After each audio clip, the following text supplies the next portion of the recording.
And wouldn't you know, Beatnik Bobby, the perennial is a control player, is our final opponent. And this hand is serviceable, not quite the best though. Nullify and Griptide are not good against his deck because he typically has hexproof creatures or tokens. Not too many Nullify targets, so draw some lands. Lands are really good. Lands are kind of all we really want. Divination's pretty good here too. We're on the beatdown plan. Another land, another treasure cruise, not the worst. He's not doing anything, so we're just getting to beat down. And these nullifies are not the best. If they were negates or disdainful strokes, that would be just pretty much game over.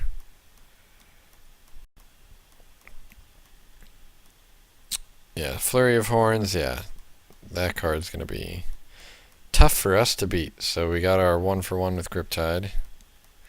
Or 1 for half of one. Void is end the other, so he's already 2 for run. Us with Flurry of Horns. But we get to resolve a treasure cruise, so it's not a bad turn.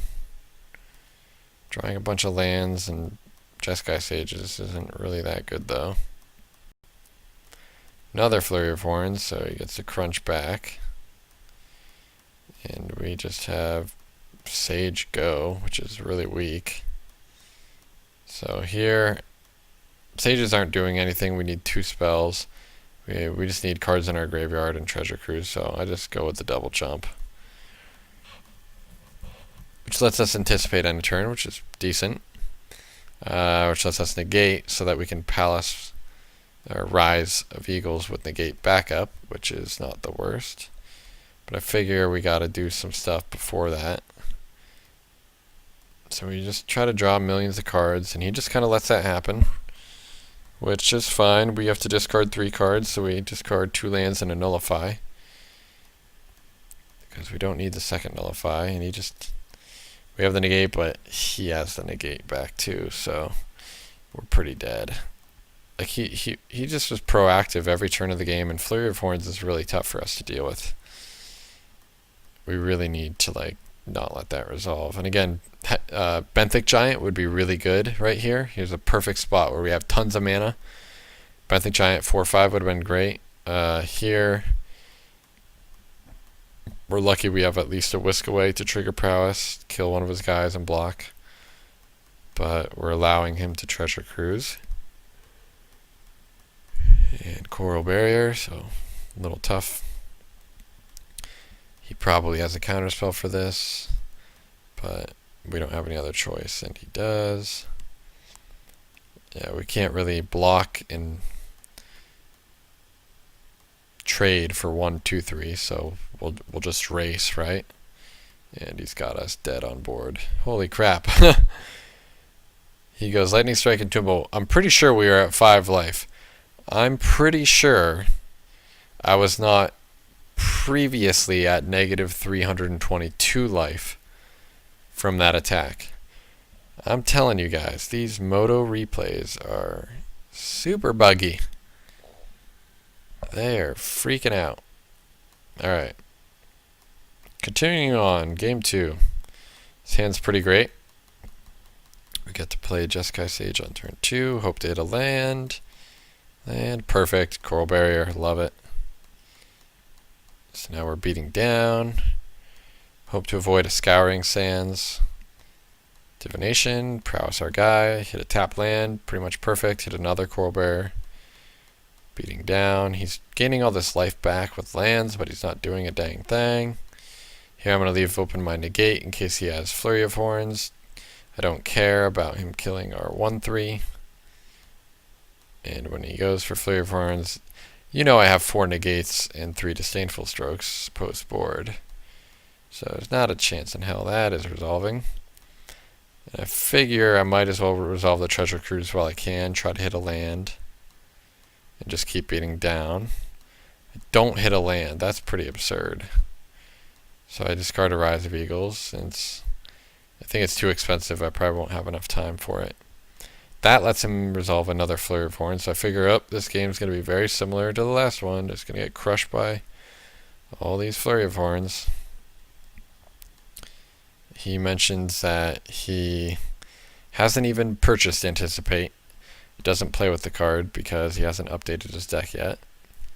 Now, I chose to Anticipate there rather than do anything else because I really just needed to hit a land and then Coral Barrier. I can't, if I would have bricked on land, I would have gotten crushed that turn. But it's kind of like, whatever. I'm not scared of him treasure cruising. That's totally fine with me. As long as he's not developing his board.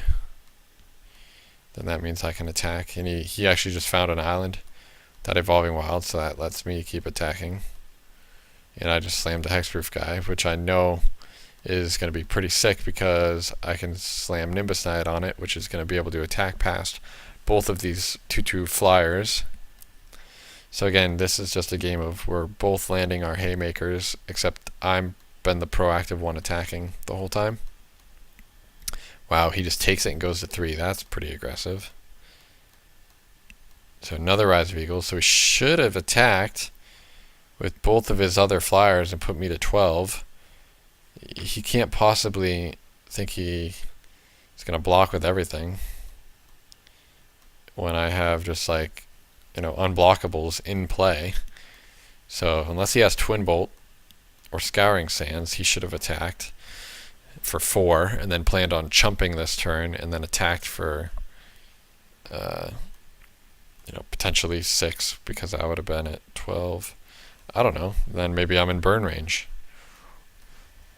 Then his out is 2 lightning strikes and I'm dead. But no, he just concedes to my squids. You can't beat the squids. So being on the play and being aggressive was pretty good there. This hand I think is solid. I got Anticipate, got Negate, Disdainful Stroke, fantastic draw. Now I just need to hit my land drops. So now I really need to Anticipate. He bricks on land, Anticipate, boom, hit Radiant Fountain. Pretty great. Divination, definitely just need to hit land. I don't care if I'm discarding here. I don't hit land, which is brutal.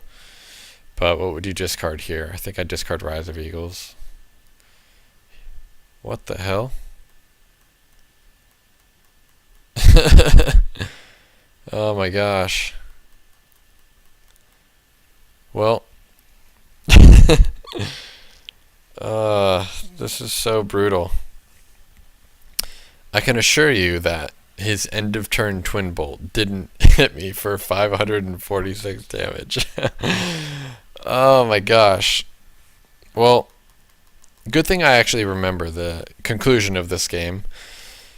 Basically, yeah, I discard like a Rise of Eagles. I do hit my land drops. So I play a Coral Barrier. And he continues to miss land drops. He actually misses land drops to the point where I hit my 5th land drop, play Whirlwind Adept, and he's still stuck on 2 lands. And then I get to play the 2nd Whirlwind Adept, and at that point, I'm holding open Negate and Disdainful Stroke, and he has pretty much nothing he can do.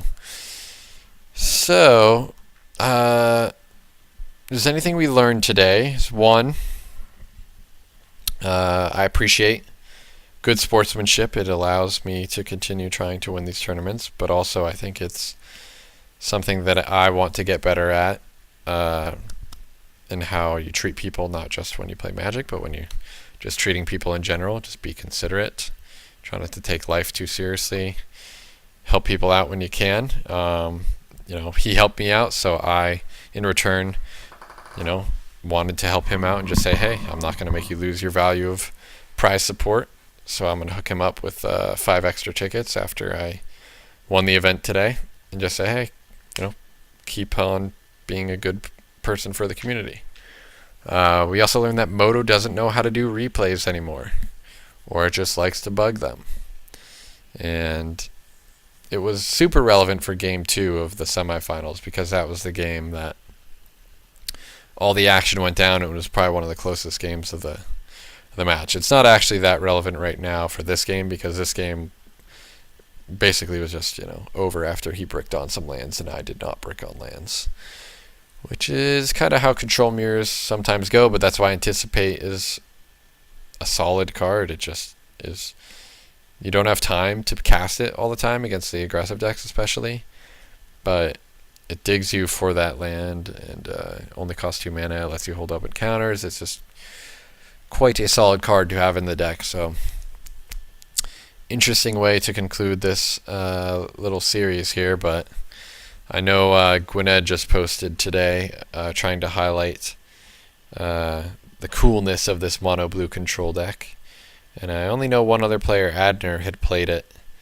But his version was really nothing similar to my deck. He was playing things like Welkin Turn and just not cards that this style of deck wants to play. This deck, again, it's not actually trying to race. It's trying to trade cards, just get up on cards, get up on resources, and then win with whatever happens to be your resilient threat, whether it's Coral Barriers or Whirlwind Adepts or Rise of Eagles, right? But it's all about not dying in the early game. Not really establishing a clock or anything like that. That's usually just dead cards in the early game. So yeah, I would suspect, this deck's very good. And I even ran into, I think his name was like YOLO Swag or somebody in the Just for Fun room, when he was playing mono blue control as well, and he was playing an even more controlling version of this deck. He was playing like Stymied Hopes and Rashaka's Disdain, which are interesting card choices. They're both pretty good. And We Fate. He was playing actual draw go, like not a single card other than his win conditions were, instant speed. And I don't even remember what he was using to win. But yeah, anything, if they had flash creatures, that'd be really good. Spire Monitor, something like that would be sick. But Stymied Hopes got me a couple of times. That card was actually pretty good. Rashaka's Disdain, I don't think is the best. Especially when cancel exists. I mean, I guess you could play 4 cancel and then start playing Rashaka's Disdain. But when you run Treasure Cruise, you might run out of cards in your graveyard at a very particular time where you need cards in your graveyard for Rashaka's Disdain to do anything. So either way, I think mono blue has a lot of potential. It just needs to focus on affecting the board. And if you really want, I could change my main deck a little bit here to include some number of Sidisi's Faithful main. Would not be the worst idea. Some number of Coral Barrier main, not the worst idea, just to help against some of those matchups that are problematic. But overall, the sideboard is really potent, and I feel like I did a good job trying to identify the metagame. I was kind of prepared, didn't play against anything that I wasn't super unprepared for. The most difficult deck, I think, was the tokens deck, and just simply because there's no way to catch up once they have 1 million tokens in play, other than just playing a bunch of creatures of our own. So having Scouring Sands or Fester Gloom, something like that, having access to that might be really good to splash and turn this mono blue control deck into a slight splash 2-color deck. Yeah. So that's the deck. Hope you enjoyed it. Hope the commentary sufficed despite the replays not sufficing. If you have any questions or comments or anything, always feel free to chatter away. I'm more than happy to, respond and discuss. Keep in mind, next week I will not be around to host SPDC. Hopefully we'll find a guest host, but we might not. And in that case, we might just have the week off, but I will be at Grand Prix Vegas doing my best to conquer the Modern Masters 2 format amongst the biggest Magic tournament there ever will be up until that point. It probably will not get overshadowed unless they do another Modern Masters 3 in 2 years or something. But really looking forward to it. Should be a fun trip. And so yeah, best of luck to everybody, going to that trip as well. Again, if you're a Standard Pauper player and you're going to GP Vegas, let me know, Hit me up on Twitter, Dr. Chris Baker DC. Let me know, and maybe I'll bring a standard pauper deck and we can game. I definitely like to build some of these cards, some of these decks in real life, and I'd like to play people out there. All right, thanks for watching, guys. Take care.